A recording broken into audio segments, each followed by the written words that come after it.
Advertisements are everywhere. Statistics say that the average person sees about 4,000 advertisements a day. Ads come in many different forms. They can appear in television commercials, flyers, print media, and social media, essentially anywhere. One type of advertisement that is becoming more and more popular is product placement, also known as embedded marketing. As more ways to watch have become widely available, so have the options for skipping or not viewing advertisements. This has led advertisers to rely more on product placements to advertise their products. The main goal of all forms of advertisement is emotional appeal. If the ad is able to evoke a positive emotion, the viewer is more likely to buy the product. Psychologists have found that whether or not the viewer identifies with a product is a bigger determining factor than whether or not they necessarily like it. The first use of product placement recorded was in the 1955 film Rebel Without a Cause. During the film, James Dean used an Ace comb. After the film was released, Ace combs saw a significant increase in their sales. When we see our favorite characters using a brand or object, we may start to automatically identify with that brand or object.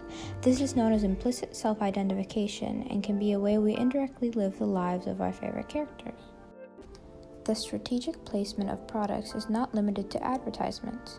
In fact, many stores use a system known as planograms to fill their shelves.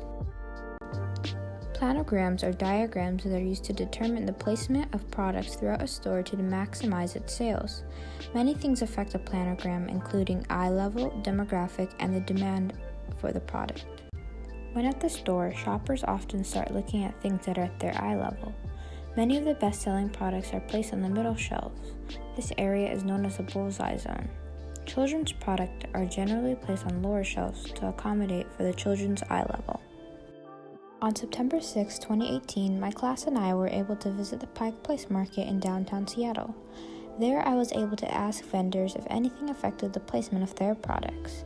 From what I learned, there are various deciding factors that went into the setup of many of the stands. One jewelry vendor told me that she keeps the most eye-catching pieces in the front to attract more customers, while she keeps the more bland and small ones in the back. A comic and art vendor had many different deciding factors in the placement of his work. When he sets up his stand, he takes into account the color of the pieces, the lighting, how far the customer has to reach, the average eye level of customers, and which pieces he is showcasing.